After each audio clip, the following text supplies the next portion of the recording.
네, 안녕하십니까. 꾸준한 실적을 좀 내고 있는 정석일 매니저입니다. 자, 오늘도 이제 목표가에 터치한 종목이 또 두 종목이나 나와가지고 정말 매일매일 여러분들한테 이제 수익이 나는 종목들을 실제로 생쇼에서 이제 보여드리고 있는 상황입니다.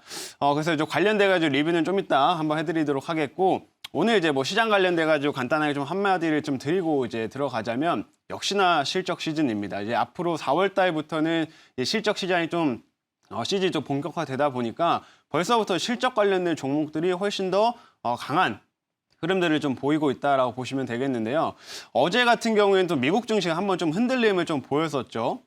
어제 이제 미국에서 지금 한번 흔들렸던 게 뭐 미중 간의 갈등 이슈라든지 이 제니 옐런의 뭐 증세 이슈 이런 것들이 조금 부각이 되면서 약간 흔들렸기 때문에 우리나라 시장 좀 또 빠지면 어떡하나라고 걱정하셨을 것 같은데, 사실 가장 중요한 거는 이 미중 간의 이슈가 지금 시장에서는 가장 중요하다라고 보시면 됩니다. 이게 우리나라에 가장 큰 영향을 주기 때문에 이 부분을 주목을 하셔야 되는데, 다행히도 어제 어느 정도 우리나라 시장이 선반영이 되었기 때문에 오늘은 좀 하락이 좀 제한적인 상황이다라고 보시면 될 것 같아요. 그래서 오후장에도 좀 무난한 흐름 좀 이어갈 수 있을 거다라고 보고 있으니까요. 그 안에서 이 실적 관련된 종목들만 잘 골라내시면 충분히 수익 낼 수 있는 시장이다라고 한번 정리해드리도록 하겠습니다.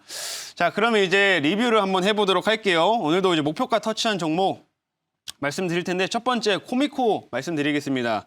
자, 코미코는 제가 정말 편입한 이후로 꾸준하게 지금 올라오면서 1차 목표가를 터치를 했고요. 그다음에 오늘 7만 원 2차 목표가까지 지금 터치를 한 모습입니다. 현재 구간에서도 지금 6%대의 상승을 보이면서 지금 69,600원대 아주 탄탄한 움직임 좀 보여주고 있는데, 역시나 반도체는 정말 좋고요. 지금 코미코 같은 경우는 제가 말씀했던 포인트들이 일단 최근 들어서 이제 미국에서 이런 세정에 대한 수요들이 엄청나게 증가되면서 실적이 성장하고 있다라고 좀 말씀을 드렸었고, 미국에서 삼성이 오스틴 쪽에 투자를 하게 되면 그 부분이 이제 부각될 수 있다라고 말씀드렸는데, 오늘 또 새로운 이슈가 하나 나왔습니다. 어떤 거냐면 이제 인텔에서 소식이 나왔죠.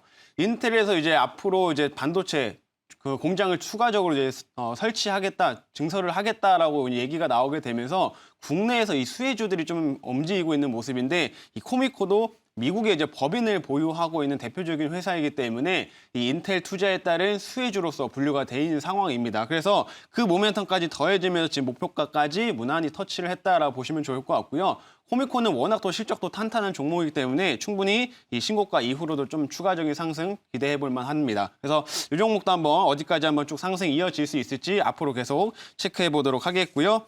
두 번째로는 이제 A스토리라는 종목 한번 볼게요. 자, A스토리. 자, 요 종목도 오늘 지금 하루 만에 11% 넘게 상승이 지금 나오고 있습니다. 지금 보시면 2차 목표가까지 넘어서가지고 쭉쭉 올라가고 있는 모습이고요.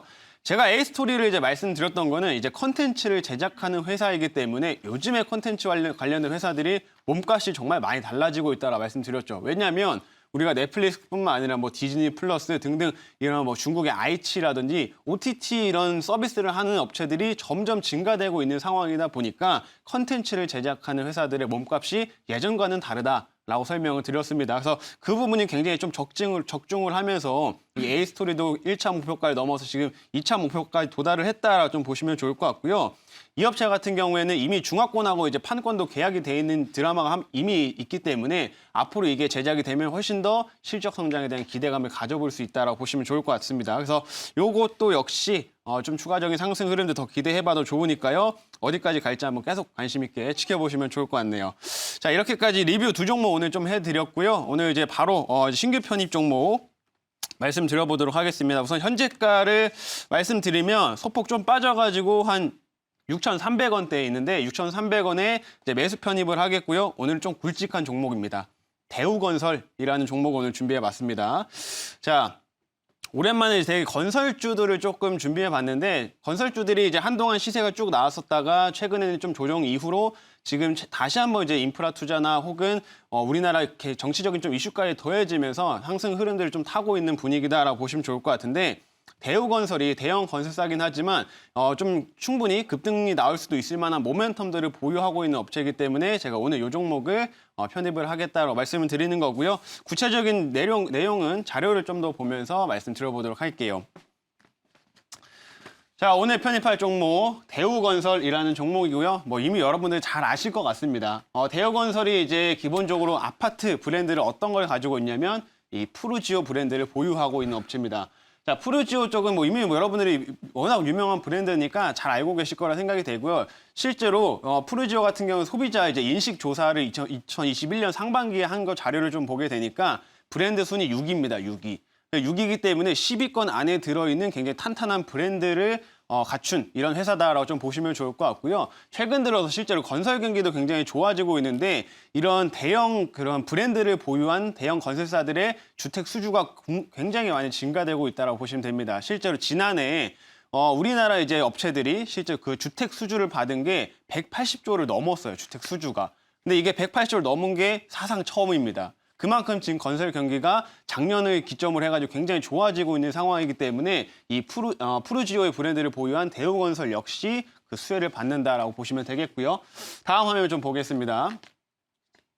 자, 다음 화면 보면은 이제 개별적인 좀 모멘텀으로 보시면 되는데 이 업체가 당연히 실적이 크게 개선되려고 하면은 이런 분양 물량들이 이제 많아야 됩니다. 그래서 보시면은 2020년대도 이 업체가 굉장히 실적 서프라이즈를 조금 보였었는데 실적 서프라이즈가 나왔던 게 2020년부터 분양 물량들이 크게 증가됐기 때문입니다. 근데 2021년도에도 보시게 되면 굉장히 2020년 이어서 2021년도에도 한 3만 호가 넘는 아파트를 분양을 하기 때문에 이 부분에서 굉장히 좀 큰 수혜가 기대가 된다라고 보시면 되겠고요. 그리고 올해 같은 경우는 자체 사업도 분양 물량들이 굉장히 크게 증가됩니다. 이 자체 사업이 뭐냐면은 이 건설사가 부지 매입부터 그다음에 분양까지 총괄적으로 시공이라든지 분양까지 다 자기가 책임지고 하는 거예요. 그렇기 때문에 이 자체 사업이 훨씬 더 이익 부분, 마진 부분에서는 조금 더 크다라고 보시면 되는데 이게 올해 엄청 크게 증가됩니다. 그래서 대우건설의 실적이 올해도 엄청 크게 성장을 할 수 있다라는 점, 그 부분을 참고하시면 되겠고요. 다음 모멘트 한번 좀 보도록 할게요. 자, 그리고 또 단기적인 재료나 이런 것들도 필요하겠죠. 요거입니다. 지금 정치권에 관련된 이슈도 이 업체랑 좀 수혜를 좀 받을 수 있다라고 보시면 되는데 얼마 전에 이제 야권에서 이제 단일화에 성공을 했습니다. 그래서 이제 오세훈 후보가 이제까지 후보로서 이제 나오게 될 건데 이번에 오세훈 후보가 지금 이제 나오게 되면서 대형 건설사들 다시 한번 좀 반등을 하고 있어요. 그 이유가 뭐냐면 오세훈 후보가 지금 제시하고 있는 공약 같은 경우에는 이번에 재개발, 재건축 이런 것들을 규제를 완화시키겠다라고 얘기를 하고 있고요. 민주당 쪽에서는 이제 재건축, 재개발 이런 것들을 많이 얘기하지만은 오세훈 후보가 얘기하고 있는 거는 민간입니다. 민간 재개발, 재건축을 얘기하고 있기 때문에 그러면은 국내 건설사들이 그 수혜를 받을 수 있다라고 보시면 될 것 같고요. 이 재료로 인해 가지고도 단기적인 모멘텀들이 계속 부각될 수 있다라고 생각하시면 되겠습니다. 자, 마지막 화면 좀 보면서 말씀드릴게요. 자, 그리고 요것도 역시 엄청 큰 모멘텀이라고 보시면 됩니다. 대우건설이 이제 매각을 다시 한번 추진하고 있다는 소식이 최근에 들려왔어요.